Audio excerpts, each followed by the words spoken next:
గాలి, నీరు, నేల ఈ సృష్టిలో మైక్రోప్లాస్టిక్ జాడలేని చోటు అంటూ కనిపించదు. ప్రకృతిని సైతం ప్రశాంతంగా ఉండనీయటం లేదు. ప్లాస్టిక్కు శిథిల రూపం, పరిమాణం చిన్నదే అయినా పంచభూతాల్ని సైతం నాశనం చేస్తుంది. ఇలా మనం తాగే నీటిలోను, మనం పీల్చే గాలిలోను, మనం తినే అన్నంలోను ఇలా రకరకాల రూపాల్లో ప్రకృతిని ఆక్రమించిన ప్లాస్టిక్ ఇప్పుడు మన శరీరంలోకి కూడా మనకు తెలియకుండానే ప్రవేశిస్తుంది. ఊపిరితిత్తులను చిత్తు చేసి మెదడు పనితీరును తగ్గించి రోగ నిరోధక వ్యవస్థను దెబ్బతీస్తుంది. ఇది సహజ విపత్తు కాదు. ఈ సంక్షోభానికి కారణం మనమే. పరిష్కారం కనిపెట్టాల్సిన బాధ్యత కూడా మనదే. సో ఈ వీడియో పూర్తిగా చూడండి. మన శరీరంలోకి ప్లాస్టిక్ ఏ విధంగా వెళ్తుందో వివరంగా తెలుసుకుందాం. ఈ రోజుల్లో భూమి మీద ఎక్కడ చూసినా ప్లాస్టిక్ వేస్ట్ ఉంటుంది. ప్రపంచంలోనే ఎత్తైన ప్రాంతమైన మౌంట్ ఎవరెస్ట్ మీదను, అలాగే ఈ భూమి మీద అత్యంత లోతైన ప్రాంతమైన పసిఫిక్ మహాసముద్రంలోని మారియానా ట్రెంచ్లోనూ ప్లాస్టిక్ వేస్ట్ దొరికింది.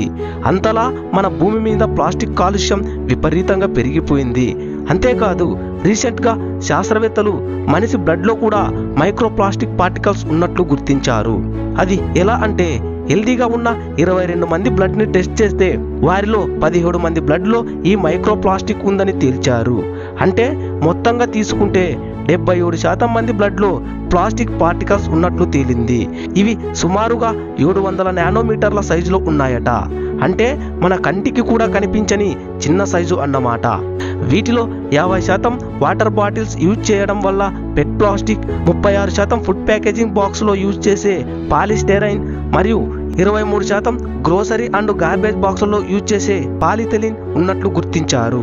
అయితే ఈ మైక్రోప్లాస్టిక్ మన బ్లడ్లోకి ఎలా వెళ్తుంది అని మనకు డౌట్ రావచ్చు. మనం వాడే ప్లాస్టిక్ వాటర్ బాటిల్స్, ఫుడ్ను క్యారీ చేసే ప్లాస్టిక్ బ్యాగ్స్తో పాటుగా మనం యూజ్ చేసే personal care and cosmetic products, వీటి ద్వారా ఇవి మన బాడీలోకి చేరుతున్నాయి.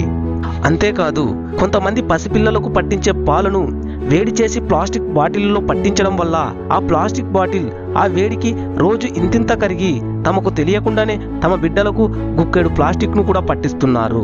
దీంతో భవిష్యత్తులో పిల్లల ఎదుగుదల, జ్ఞాపక శక్తి తగ్గుతుంది.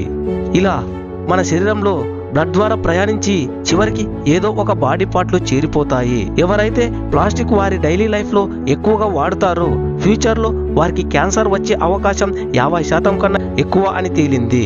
జస్ట్ ఈ స్టడీలో 22 మందిని టెస్ట్ చేస్తేనే 17 మందిలో మైక్రోప్లాస్టిక్ ఉంటే మరి ప్రపంచంలో ఉన్న మొత్తం జనాభాలో ఎంతమందిలో ఈ ప్లాస్టిక్ ఉంటుందో అర్థం చేసుకోవచ్చు.